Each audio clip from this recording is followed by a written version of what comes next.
काव्या कथा अमृत। आज हम जानेंगे देवी दुर्गा के उस रूप की कथा जो नारी के भीतर छिपी अद्भुत शक्ति, क्रोध और करुणा का संगम है। मां चंद्रघंटा की कहानी। नवरात्रि में तीसरे दिन इनकी पूजा की जाती है। चलिए इस रोचक कहानी को सुनते हैं।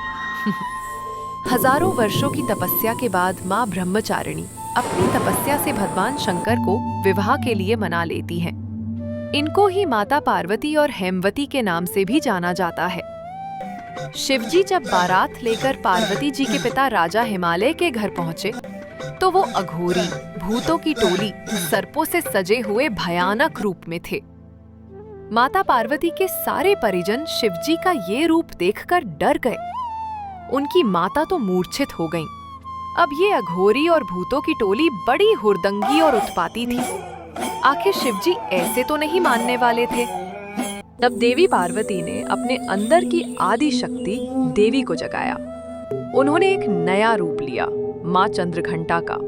सिंह पर सवार, 10 भुजाओं में अस्त्र शस्त्र, मस्तक पर घंटे के आकार का चंद्र, जिससे निकलती थी एक दिव्य ध्वनि।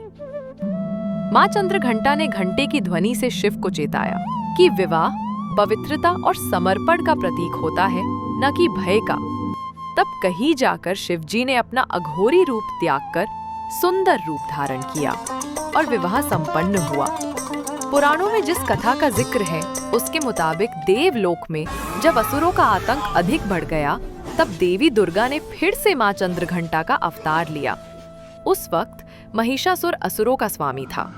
ये दुत्कारी दैत्य देवराज इंद्र का सिंहासन पाना चाहता था। स्वर्गलोक पर राज करने की अपनी इच्छा को साकार करने के लिए वो देवता, साधु और आम इंसान पर बहुत अत्याचार कर रहा था। जब देवगण बहुत परेशान हो गए और महिषासुर को युद्ध में हरा न सके तो वे चिंतित होकर त्रिदेव ब्रह्मा, विष्णु और महेश के पास पहुंचे।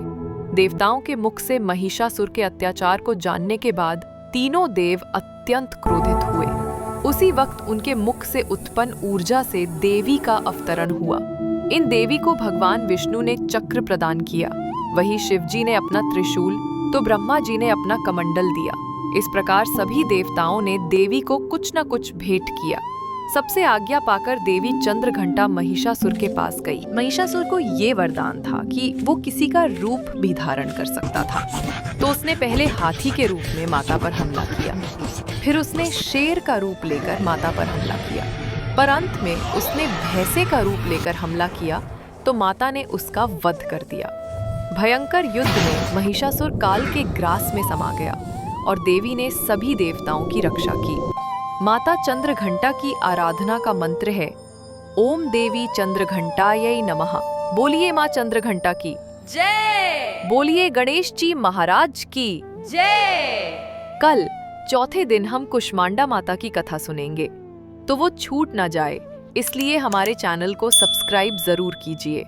भक्तों, इस कथा को दोस्तों और संबंधियों से जरूर शेयर करें, क्योंकि भगवान की कथा सुनाने का बड़ा महत्व है।